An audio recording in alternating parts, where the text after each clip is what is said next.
Should the fans be worried about the WWE? Storytelling? Down. Fan interest? Down. Ratings? Down. My Coco Jumbo? You know, people, I'm afraid to say, down. Shrunken by WWE's booking. Yeah, WWE just hit a new low. People have a theory. I keep it in my closet, that's why you don't see him on Raw. 2022 was a great year for the WWE because with Vince McMahon gone, they had something to prove. They made you feel like this product is for the fans, and it probably for a brief moment kinda was. But now they simply don't care. Why? Oh wow, the great one, wow, they don't care. They're making so much money from literally almost every place possible. We're talking Netflix, Peacock, cable, ESPN, ticket sales, merch, among many other things. Yeah, I'm being a complaining ass today again, but the fatigue of repetitive wrestling finally got to me. So we'll talk about WWE's low ratings, funny Tama Tonga cameo story, and Andrade calling out Dave Meltzer. Welcome back to the channel, ladies and gentlemen. Obviously, don't forget to glaze the great one by clicking the like button. Now, people, I don't like to talk about numbers. Here's why. I excelled at a lot of things in school. I was great at Lithuanian, which is the main language. English, I was a rock star at English. Now, you look at me, you hear me, you listen to me, you're like, oh my god, the accent, he's making so many mistakes. Let me tell you, boy, I was a rock star at 10th grade. Math wasn't one of these things I was good at, but we're talking about ratings, which is not that interesting. I just want to make dick jokes. Bear with me though. WWE Raw hit a new low on Netflix following its September 22nd release, losing 300,000 views from just a week prior. So what that mean? Well, they used to be averaging around 2.6 million viewers. Now why is that? Why is the WWE losing ratings, losing people, literally, you know, losing fans? Well, they're not giving you a reason to watch. It's honestly as simple as that. I speak what I think, people. You know, a lot of people turned on WWE, well, turned is kinda harsh, you know, stopped caring about the WWE kinda earlier than I did, I'm pretty sure, but that's because I still kinda enjoyed the product. I thought it still had something to offer. But lately the shows are not necessarily horrible, they're just so goddamn repetitive. Let's take any previous episode of Raw, right? In theory, not a horrible episode, some good wrestling, but why would I watch the same episode 5 times in a row? Why would I tune in next week knowing it's going to be the exact same episode? Get what I'm trying to tell you? And people, I make videos. If sometimes I can't get myself excited about WWE Raw or SmackDown, why would anyone else? Easy fix, announce a big match. Guess that is a big rating booster. CM Punk is gonna wrestle on Raw. A championship match is gonna happen. But this is temporary. The actual solution is better story, sense of urgency, chaos, a cliffhanger.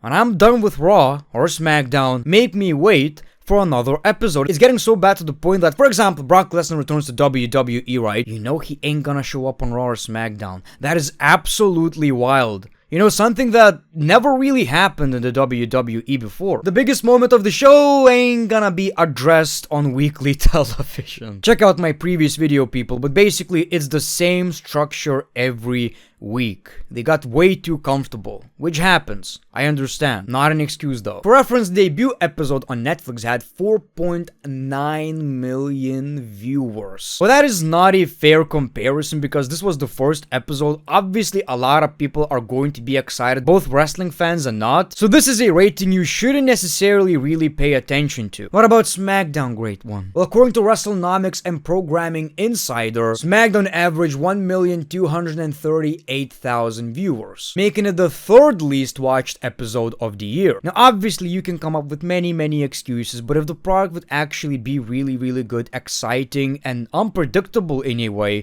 people would watch. They're not giving you a reason to watch. Obviously, not everything in wrestling is going to hit, but this has been going on for a while now. I just feel like WWE don't really care. It's impossible to have so many people in creative, allegedly talented people in creative, and still give the fans the exact same show every week. I feel like if they actually cared, actually wanted to, they could give you something better. Like I've said, there was a reason why WWE was so good back in 2022, because they actually cared. They were driven to give you a great product because they needed to prove themselves. It's just that right now, the focus is clearly on the dollar. You might say, well, WWE fans are watching clips, they're watching the YouTube highlights. It's kind of a valid point, but still not not an option to watch WWE live. People, I do feel like such a loser, complaining as bitch, you know, bitching about wrestling. But like I've said, especially for someone like me who's making these reviews, it finally got to me when I've realized I have nothing left to say. Now, this story is about Tama Tonga. I wish it was about Tangaloa. Would be a lot funnier. Would make a lot more sense. Y'all probably know Cameo, right? You pay a celebrity, a wrestler, and he sends you a personalized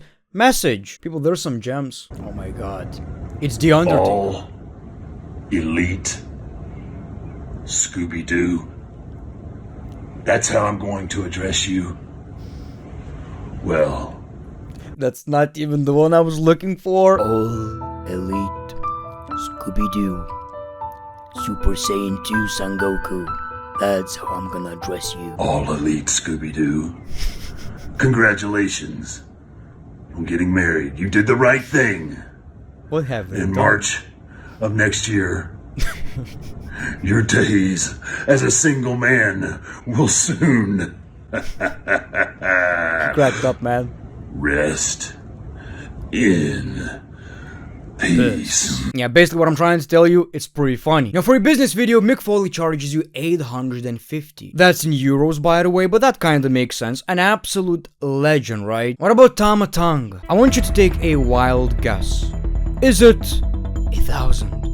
2,000? Oh my god, is it actually 3,000? Well, it's actually 10,000, people. I just thought that's hilarious. If someone bought it, I wanna know. I wanna see the video. But here's what I'm gonna say, people.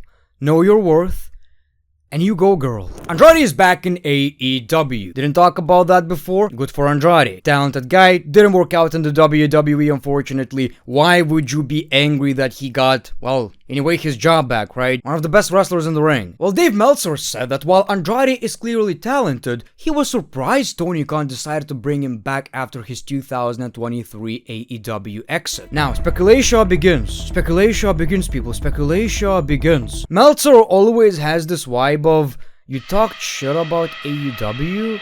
How dare you, and I hate you right now. I hope your mother breaks a leg. Dave Meltzer basically claims that Tony Khan believed that Andrade was staying in AEW, they had an agreement, and Andrade still went to the WWE. Now, when you actually think about it, this is a big claim. If somebody spread these rumors about you, you would probably want to respond. Makes you look like a snake, right? Andrade responded, Dave Meltzer, you talk too much shit without proof. And sir, I'll only tell you one thing. When my contract with AEW ended, I personally went man to thank Mr. Tony Khan for the opportunity to be in AEW. And that's all I'll tell you. If I wanted to talk more, I would show you that you're wrong about many things. But you keep killing the business. Okay, that is pretty badass. And here's the thing. I don't dislike Dave Meltzer. I think obviously his accomplishments speak for themselves. I just always thought taking one man's word as gospel is a bit fucking weird. Even when I'm making videos like this right now, I always say, well, it's according to Dave Meltzer. Because a lot of sites post wrestling news, and a lot of times it starts with,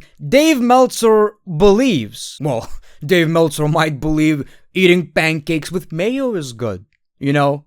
Why would I care? I mean, I'm guilty of this too. I do talk about his beliefs, you know? And it's because it's interesting to have a conversation. Maybe he knows something we don't and he doesn't want to reveal this or whatever. But that's why you always gotta take any wrestling news rumors with a grain of salt. You know, I've said this so many times to the point that I don't actually repeat that during my videos. You know, I kinda expect people, you know, to know that this is not true, possibly. Everything is alleged. But just a bit of a reminder, people, that not everything we talk about in these videos is actually 100% legit. For whatever it's worth, The Great One believes it's great to have Andrade in AEW. Thank you so much for watching this video, people. Make sure to click that like button, subscribe if you already did, and glaze me up like you've never before. The Great One, peace, love, and hugs. It's been a pleasure.